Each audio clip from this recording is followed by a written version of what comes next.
Alors, il y a une maman qui m'écrit, elle me dit: bonjour madame, j'espère que vous allez bien. Je désire avoir un enfant. J'ai fait des examens, écho et autres, mais tout va bien. J'ai pas de problème.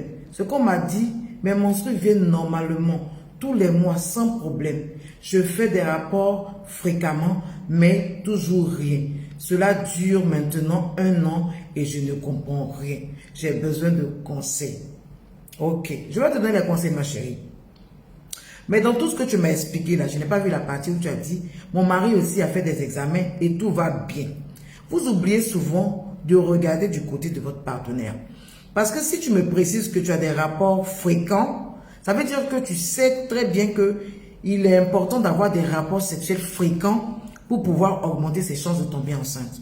Mais quand tu as des rapports sexuels fréquents avec un homme qui a des spermatozoïdes qui ne sont pas de bonne qualité, c'est comme zéro. C'est comme zéro. Avoir des rapports fréquents avec un homme qui souffre d'une azospermie, ça veut dire qu'il n'y a pas de spermatozoïdes dans son sperme, c'est comme zéro. Avoir des rapports sexuels fréquents avec un homme qui souffre d'une asténospermie sévère, ça veut dire que ces spermatozoïdes-là ne peuvent même pas bouger.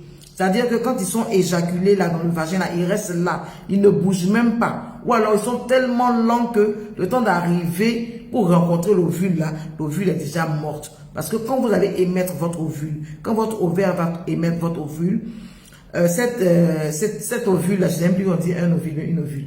Un ovule, voilà, l'ovule n'a que 24 heures pour rester en vie.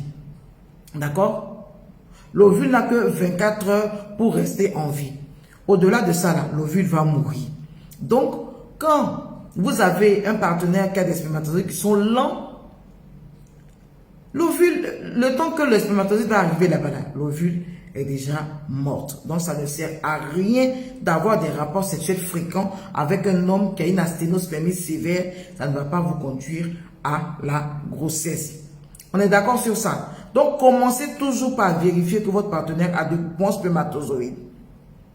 Et aussi, pour d'autres personnes, je profite pour dire que il faut être dans une relation avec des rapports sexuels réguliers. C'est à partir de 1 an qu'on commence à s'inquiéter. Si vraiment vous avez des rapports sexuels réguliers, au moins 3 rapports sexuels dans la semaine, et qu'au bout d'1 an de vie commune, vous n'avez rien, vous n'avez pas de grossesse, c'est là que vous allez commencer à vous inquiéter, mais pas avant, pas au bout de 3 mois, pas au bout de 6 mois, parce que d'autres femmes m'appellent, me disent non, là ça fait 3 mois que je suis avec mon chéri, depuis là, il n'y a pas de grossesse, ça fait 6 mois, je commence à m'inquiéter. Ne vous pressez pas à vous inquiéter, vous avez tout le temps de vous inquiéter.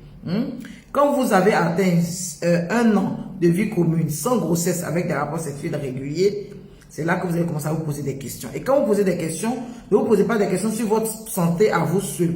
Pensez aussi à votre partenaire. Pensez aussi à faire en sorte que votre partenaire fasse un spermogramme pour qu'on sache comment les spermatozoïdes sont, s'il n'y a pas de problème au niveau des spermatozoïdes, avant d'aller fouiller maintenant chez vous pour voir si les ovaires sont de bonne qualité, si vous arrivez à avoir une ovulation.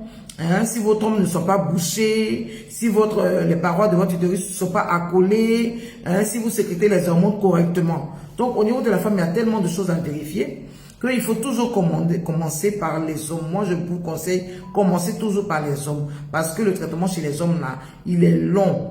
Il est long et ça ne sert à rien de perdre 5 ans ou alors 10 ans de sa vie à se concentrer sur soi-même. Et à la 10e année, on se rend compte que ce sont les spermatozoïdes du monsieur qui n'étaient pas bons. Donc faites attention. Faites toujours en sorte que votre partenaire fasse son spermogramme. Bisous.